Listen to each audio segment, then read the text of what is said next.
I want to start off with the idea of what's the relationship between RecWatch International and Odyssey Marine? I didn't quite understand that. Can you explain just how you're connected?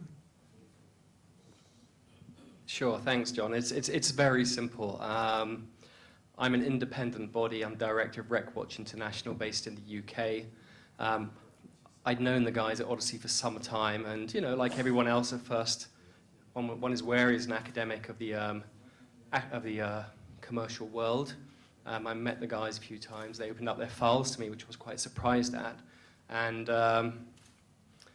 saw the work they were doing at recording the artifacts on the site plans and the photo mosaics, which, quite frankly, most of my peers weren't doing in shallow waters, and they're doing it in deep waters. For me, it's really exciting. It's a new frontier, and I want to know what's down there in my lifetime. So the chief executive said to me I'd actually been running an ancient art and archaeology magazine for some years, and specializing in bringing complex ideas out of academia and presenting for the public, which I'm quite passionate about. And he said, you should come work for us, guys. So I did. So to answer your question, I'm a consultant for Odyssey Marine Exploration, and at the moment it just happens that they're keeping me busy 8 days a week. And one of the main remits I said to them was, look, one of your problems you have really is perception. People don't really know what you're doing. You're a closed book. You have to publish and be damned. You have to make your results. And that was one of my kind of conditions. And so really one of the things I'm spending a lot of time on in these publications and trying to share this interesting information for both negative and positive criticism with academics and the general public. And just one more related question. Do you actually submit your publications to peer-reviewed journals? Very happily. I have personally published a lot of stuff. I've done a number of books and many dozens of articles.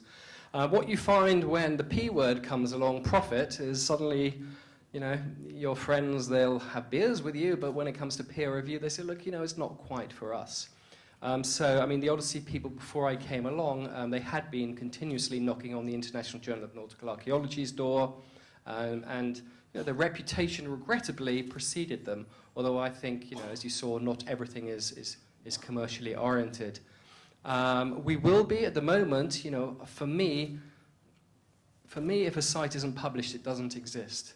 And I've taken my experience in editing and in science, and I told them, let's set up our own online publication program, which we've done, something called Odyssey Marine Exploration Papers. Again, we're looking to improve. Nothing is perfect. If people see things they don't like in the publications in terms of standard, please write to us and we'll take it into consideration. So, at the moment, we are really pushing through. We're putting our health on the line to write, to publish, to process data.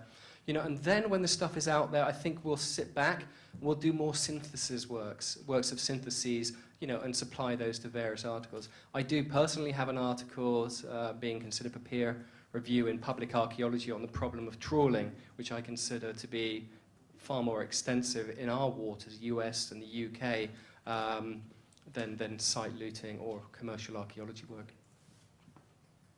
Well, I think in Southeast Asia, too, it's quite well documented of how many of those even homemade kind of giant toothed combs go through the South China Sea water. So I don't think it's any better here. I think we need to blow the whistle on that one.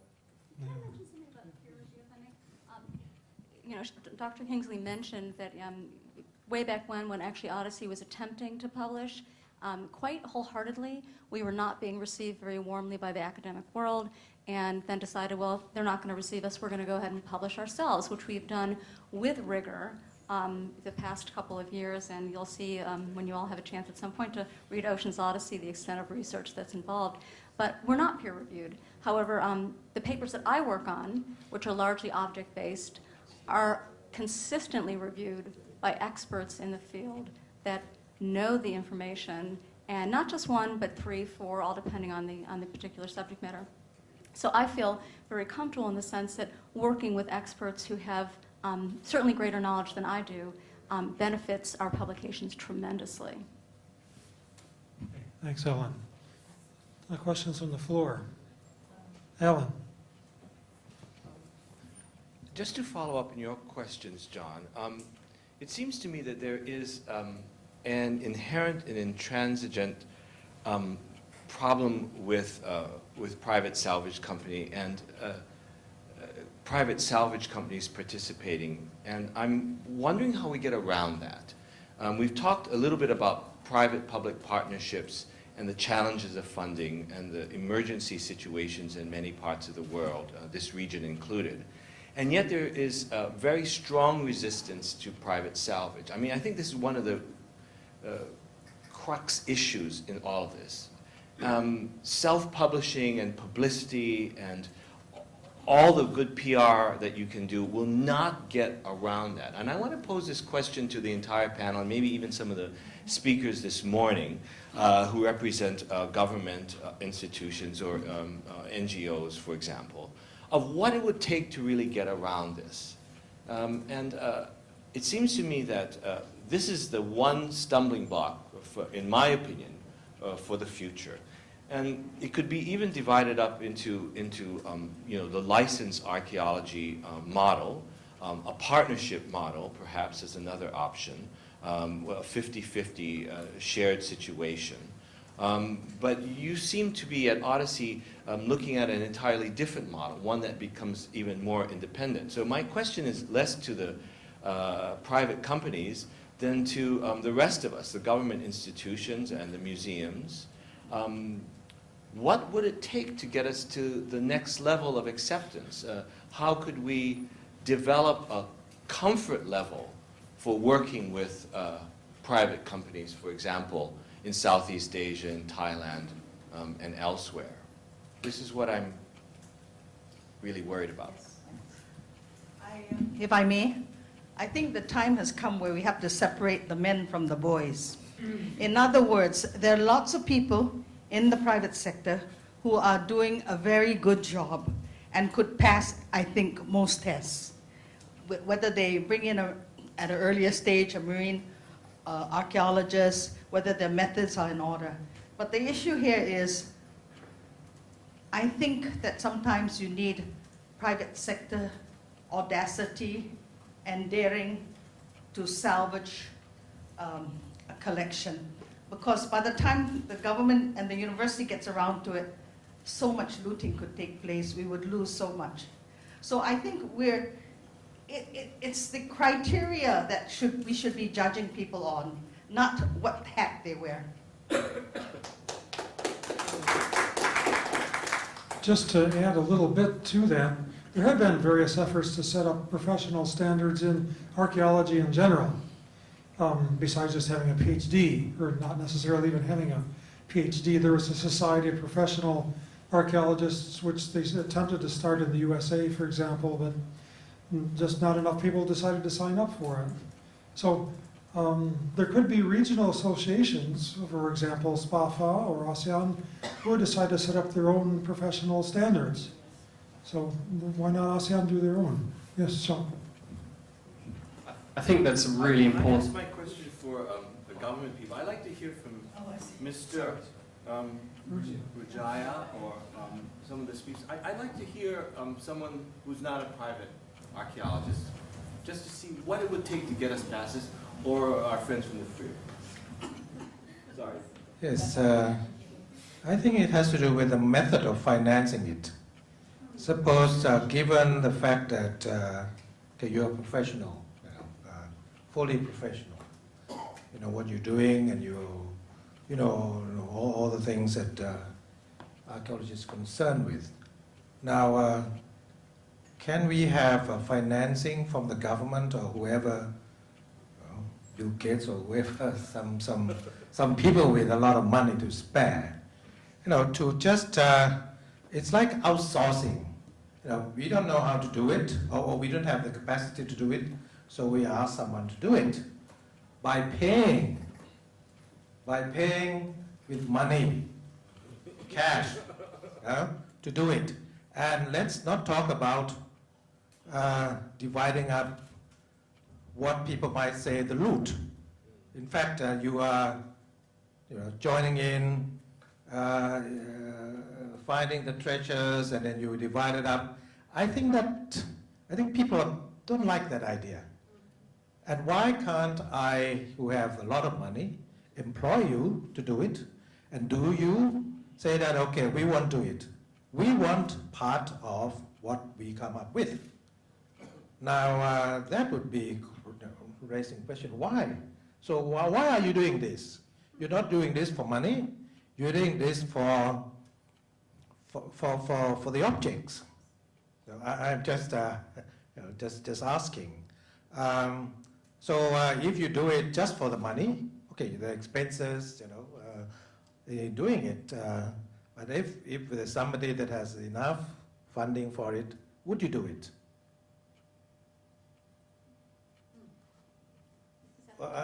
That's a question. Yes. Let me, if I may, can I rephrase your question so I answer it hopefully correctly, or according to what I believe your question is? You're basically saying that if we were Odyssey, were provided the funding, would we do it? I'm not quite understanding what. Well, I don't know well, whether the Odyssey wants half the cannons or not, I don't know. That case. But especially in Southeast Asia, we usually have the demands that, okay, 60-40, 60-30, 70-30, whatever. Can we not do that? Can the company in Southeast Asia do it without having to sharing what you come with? I think that if we can do that, a lot of the objections will be lowered because you are not interested in the things. The things are for national treasures, for keeping, for studying, and so on. And you just the professionals that do some very difficult job, and you are paid like any construction companies or contractors. Yeah. Alan, yeah, I'm not government, but can I say something? I'm not government, but I know many salvagers, and I've worked with governments to solve a lot of these problems. I think government can be the party that issues the certification and the rights to salvage. But for a government to be involved, or any foundation in any investment or a giving out of financing, it may hit a lot of stone walls. Because in the business of salvage, they don't really know how much they're going to take out of the water. They don't know how valuable it will be. There's the local government that they have to cope with. And it's too small for national government to be bothered what is happening in a village. So I love the idea, but I see problems. But I think government, if they issue the rights, you fulfill a standard, you fulfill the requirements. We think you're an honorable salvager versus a looting salvager, and you get the criteria and you get the green light because of that. But I do know, because I had a hard time, whenever I asked for donations, I always felt that what if they get sued? They get sued by a government, they have so many issues. It's not as clear as making a donation to build a hospital or to build a school. The business of salvage has a lot of risks, and it can be quite dirty. I hate to say it, but that's the truth. Going back to Alan's question, I think that one of the, and Dr. Rujaya touched on this as well, I think it's a question of the idea that the material that's excavated, whether by a for-profit company or by a university team, is material that ultimately belongs to the public, and it should be in a public trust. And I think that's that area of concern that we feel about material ending up in a private collection. And I know that that's, I mean, I think that there's issues around that. Certainly there's many museums which are private. They're often not-for-profit private as opposed to national collections. But I just have a concern. I mean, we look back on the beginnings of land archaeology in the 19th century and the idea that there was this division of materials between, first of course, the foreign excavators took everything, but then over time there was this idea of dividing, and that was useful as a way of filling museums and building collections. It's not a practice that we think very highly of today, looking back on it. And I'm not sure that it's the way that we should be thinking about going in terms of underwater archaeology either. Can I ask, Bobby, would you like to say anything about the Philippines situation?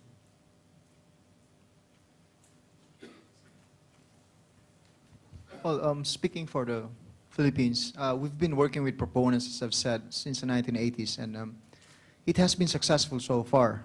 Most of our major excavations have been published, and it has been exhibited. But we feel that there's another way to go, as stated in the 2001 Convention. But this is not only a matter of the National Museum. There's higher politics involved. So even if the National Museum is the only government institution mandated by law, there's a bigger office we call Department of Foreign Affairs, which basically deals with issues such as the 2001 Convention. And I tell you, it's a different animal. So it's hard for us. We are realistic. I mean, it's been a practice in the Philippines, but also we are looking forward, you know. If there's a change, if it's good for the country, then we go for it. We've had some discussions, and they're very good discussions, but nothing has been written in stone yet. So up to now, we don't know. We are actively preparing, that's the official term, actively preparing for the ratification of the 2000 Convention. Whatever that means, I really don't know. But I think, for me personally, I've never had any problems with working with private groups as long as they conform to the high scientific standards, and their collection must be donated to museums and not to private people or just private groups. I'd like to ask a question regarding I understand the whole argument regarding not, excuse me, I understand the whole argument regarding not dispersing or not irreversibly dispersing collections. But as I mentioned, museums, just as the shipwreck exploration recovery world is under huge constraints in terms of finances, what museum is going to want to undertake, and we'll find out because we're actually going to be exploring some opportunities for the blue china ceramics, but what museum is actually going to want to undertake 8,000 glass and stoneware bottles? Or in the case of the blue china, even 318 British Staffordshire pieces of ceramic. Not that I think it's a wonderful idea for them to display it, but I don't think they would display it. And given a number of the constraints that they're experiencing right now with their own conservation, environmental controls, their artifact condition reports that are in poor condition, it would be interesting to find out how that would actually be handled. I think it sounds very idealistic, but I don't think it's realistic. Can I reply to that? Well, of course, you can share them with other museums. You know, this is what museums are for, right? Museums are not just for the local people, but for everybody to know. In fact, you don't need museums nowadays. You just have, you know, virtual museum if you want to if you really want to know something. But what's wrong with having a network of museums, you know, that maybe employ a company to do excavation, and they share all of the what is excavated. Now, is this notion of treasure hunting that sticks to the commercial company, and if the company insists, you know, on having the objects, then it means that you are at heart a treasure hunter. You don't want to do work without having something back from what you do. You know, it's like you know, you want to have a trophy. You know, you want to have the head of the horn or something. You don't. But when we say, oh, please, we have all the horn, the heads. You know, we just pay you. You know. I'm just talking theoretically, you know, why is that not possible? Why do you insist on having the objects? As I said, there are methods of disposing of the objects quite legally, and you know, sharing the education. We can distribute to all the schools in the world. You know, I mean, theoretically, I'm talking theoretically because I'm asked theoretically, and I'm wondering why it's not possible, and why companies have to have the objects, insist on having the objects. Yeah? Thank you, Mr. Chairman. Very briefly, I think I'm pleased the UNESCO Convention is there, but I don't think it answers a lot of questions on a region-by-region or site-by-site basis. And rather, the most important keyword here is significance. How significant is this artifact? And this can be quantified, and it is quantified on land through graded buildings. It should be quantified underwater by aesthetic, communal, historical, other values. And then we have a sense of what we're dealing with. We all suffer from the emotional issue here of everything we find is the most important thing. I would encourage everybody in this building to please, when you get back to your countries, check with every single museum what percentage of its collection finds from underwater, and does it want more of specific types. For instance, British Museum, it has 80,000 objects currently on show, of which 250 come from a marine environment, and about 200 of those are for one single shipwreck of the 17th century. Nevertheless, 0.3% of the material at the British Museum comes from shipwrecks. The crude and the tough answer, I'm afraid, is a lot of these museums, they simply don't want the material because they have an abundance of it already. And so governments, we're finding, are more willing to exchange their duplicate materials back to not treasure hunters. Treasure hunter for me doesn't exist anymore. Commercial archaeology, I hope everyone can see what we're doing is a million miles away from some of the earlier 1980s and 1990s salvage operations. Dorian? Could I just answer your question? Could I just answer your question, please? You talked about why commercial salvors want to hold on to the artifacts. And in my experience, they don't. They don't. They just want to get paid for the job that they do. But I put it to you that the governments pay us after we've sold the artifacts. And they pay us by means of a share of the revenue from the artifacts sold. And that is because the governments don't want to take the risk of paying us to do a job and then finding that the resulting artifacts are worthless. They want us to spend our money to take the risk, to excavate the ship, to bring up the artifacts, sell them, and when we get the money, to share it with the government.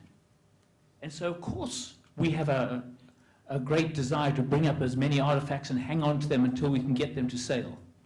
So that's how it works. And I do say that from personal experience. Thank you.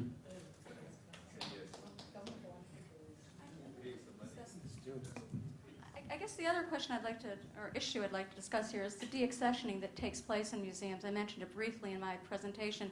Deaccessioning is another word for selling. And museums sell artifacts. The policy is becoming much more common among museums, largely because they need to, for a number of reasons. In many cases, the object is no longer useful to their collection, but in many cases, they're actually looking for additional funding so they can add new collections to their museum.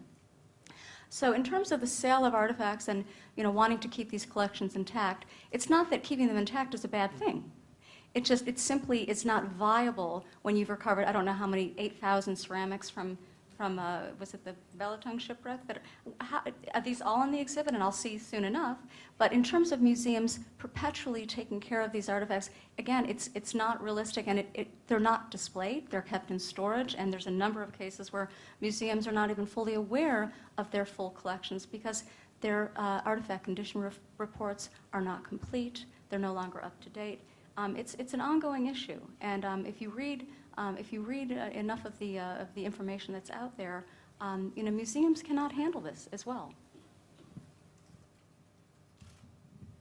I still seem to think that a lot of the discomfort that those of us in the museum community have is the idea of the speculative nature of it, where I think that the question that was being asked, where if a government had the money to come to a company and say, I will pay you X for these following services, would you engage in this? And removing that whole speculative nature from it, because that's where some of the specters of the old stereotypes, continue to rise up. And deaccessioning, yes, it does occur in museums, but the conditions for engaging in that are being tightened every day, controlled very much by ethical standards and collections management policies in terms of what can and can't be done with proceeds, when it is permissible to do it and not. And certainly there are progressions of how you reach that point in terms of looking to exchange collections with other museums where you can fill a gap for someone else and they can perhaps fill a gap that you have in your collection. So all sorts of avenues are explored before taking a look at letting go of other collections. And maybe my colleague Lilia Score could speak to other points related to that. I'd just like to second that. I think you make very strong cases for commercial salvage operations. I would not, honestly, bring up museum deaccessioning policy, I think, as a possibility. There is a different way of looking at it, and that is to use a very large repeating body of work that might be acquired from a cargo and find a different way of using it, whether that's through sale or exchange. The funny thing about that is, and I'd like to ask the other archaeologists, is that process for land archaeology has not really been employed very much in recent decades. I mean, there was a lot of collection sharing and dividing in the 19th century and the early 20th century, but is duplicate land archaeological finds, are these ever sold or exchanged by archaeological bureaus? I can't think of an example of that. One thing that we did at NUS a few years ago is that we set up a shared library at the University Museum. And a number of different countries in the region who had lots of excess material in their archaeological stores actually did send us some items. So that this is a rare, I think it's rare these days though, but it still can be done under existing kind of regulations. Dorian, last one, and then maybe we can go on to another subject, but Dorian, give you the last word here. I'd like to reply to Cheryl before the subject goes cold. When you talk of the speculative nature of shipwreck excavation, it sends shivers up everybody's spine. But you think about it. Right now, everybody in this room has an equal opportunity to go and salvage the next wreck in the South China Sea. We are all on an equal level playing field right now to go and salvage the next Belitung wreck. Do you agree? So, but who's going to do it? Who is going to do it? Who is going to go out, of all of us in this room, who is going to go out and find the next Belitung wreck and salvage it? It requires a risk taker, as somebody who will go out, speculate his money, risk his money to go and find the wreck. And we can all go and do that, but who is going to do it? It's going to be a person who has a speculative streak in them. So you have to have speculative people to find shipwrecks. Okay, okay, this is an endless line of interesting discussion, obviously, but I would like to turn us back to another subject which came up earlier in our afternoon session and had to do with the subject of multinational collaboration. Private enterprise is one thing. The need for multinational institutions and structures in Southeast Asia is another. And of course, that's what Dr. Rujaya was talking about. That's what Dr. Jeffery was talking about. And so I'd like to ask Dr. Jeffery if he could just expand a little bit on his experiences in Africa and maybe say what kind of advice you would give to those of us in Singapore, in Southeast Asian studies programs, let's say. How would we go about forming a kind of multinational collaborative endeavor in underwater archaeology? Thank you. I think you have the model here with SPAFA. I think SPAFA's already there. Has a lot of the countries here thinking along the same lines, working together. In Southern Africa, sub-Saharan Southern Africa, there's 10 countries that have come together. And it's very, very early days. It's sort of 10 years ago, I guess, where things are here. And they're very conscious of the need to work together and to collaborate on capacity building, on the issues to do with collections, the issues to do with in situ preservation, and the database. I mean, a lot of the east coast of Africa has a common heritage with Swahili culture. So I think, you know, they're very conscious of coming together, and I think here you're sort of further down the track, but you have the model with SPAFA, and I think to work on that is a good model and a good way to go. Yeah, maybe we could hear from our colleagues from Indonesia or Cambodia. What would you think about the possibility of joining some larger international underwater archaeology consortium? If it meant Indonesian archaeologists working in Cambodia, Cambodian archaeologists working in Indonesia, what would you think would be a good umbrella to put that under? Or would you see that as being at all relevant to your kind of national goals?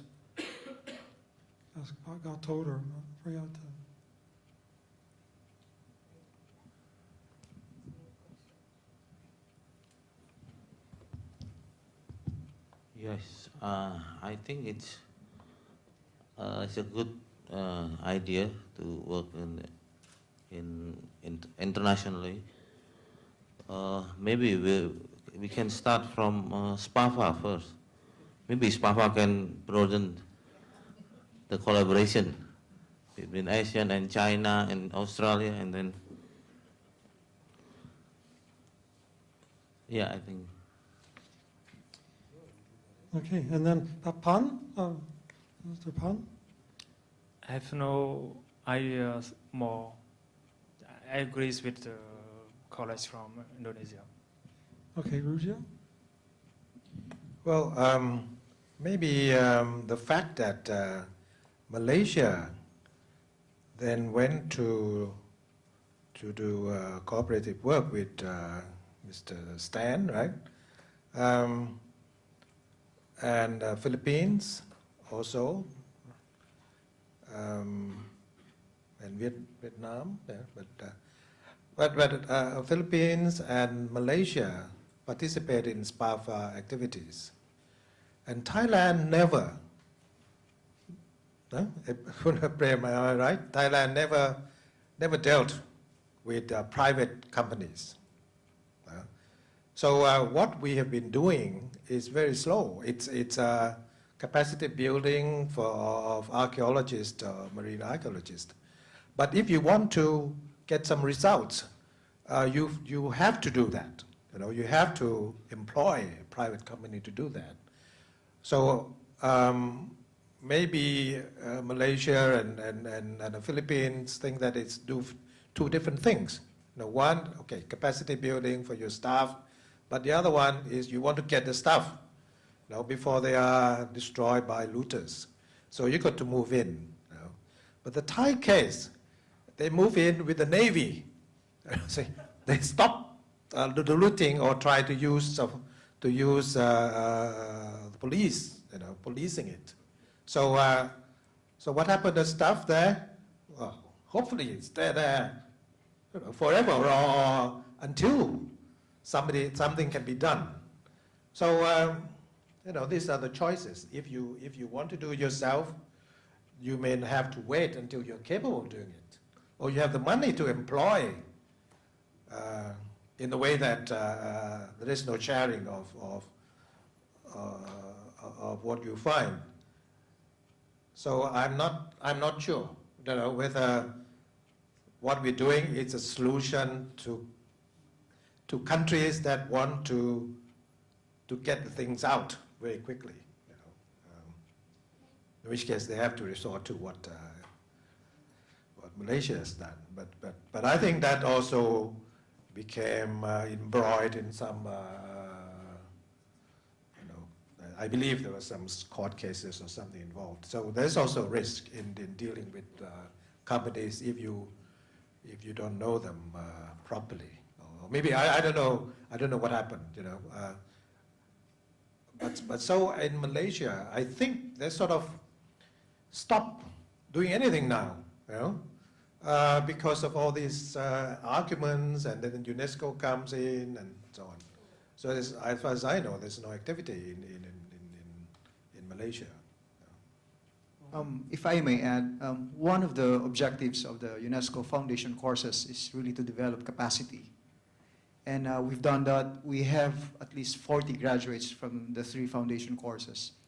And we had an international team composed of representatives from the Philippines, Indonesia, and Malaysia who went to Sri Lanka to investigate a 2,000-year-old shipwreck in just last December.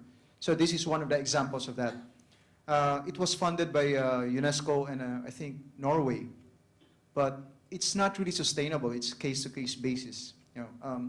We really need to have some sort of an international reaction team who can really do the work very fast, but of course it needs funding. So it all boils down to monetary consideration. If like SPAFA again can look for funds or coordinate to create such a team, in a sustainable way, and I think that's the way to go. But I don't know if it's realistic. Yeah, it's again about this issue of capacity. I have 2 questions. I'm curious about, in terms of long-term training and capacity building in the region, whether you see a difference and this is kind of a general question to people in this region, between degree granting program in the field, which as far as I know doesn't really exist, as opposed to the training that's been going on in Thailand on a kind of more of a workshop or a short course basis.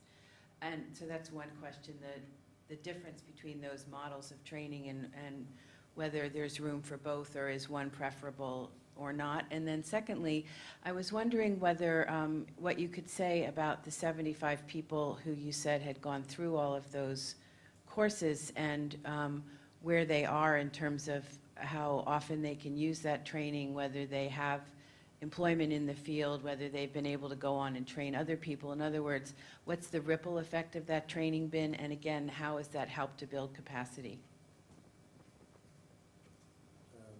Maybe Ben would have more information. Can you remember what happened to them? Well, they come from music.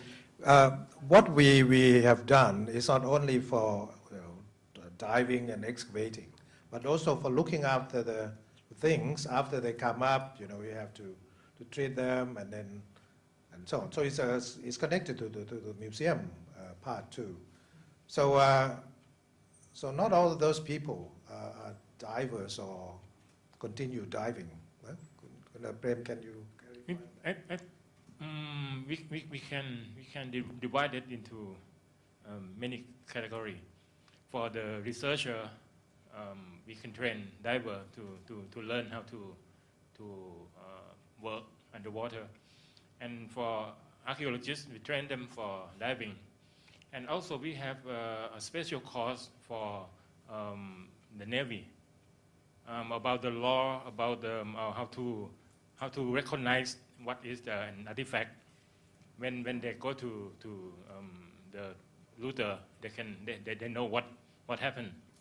And we are preparing to set up the system like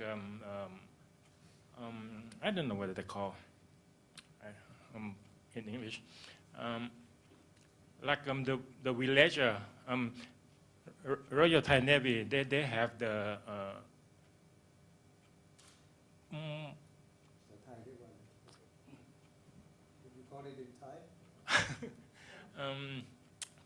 ไทยอาสาป้องกันชาตินะครับลูกเสือชาวบ้าน not a volunteer the village guard but the Royal Thai Navy train the fishermen to learn what is happening in the sea.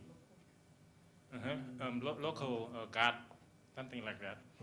And I'm asking to the Thai Navy that when you have the cost for the fishermen, may I talk for a half an hour or 2 hours to tell them what happened in the sea and what is going on, what it should be.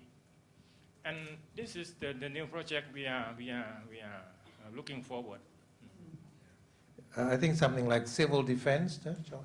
You know, like a civil defense against damage or harm done to the cultural heritage, or even able to identify the heritage, right? And how to proceed after that. So I think that's one approach, you know, to get the local people to take care, or at least be aware of what is going on, and inform the authorities. Right? Sorry, Cheryl. You've asked what happened to the graduates of the previous.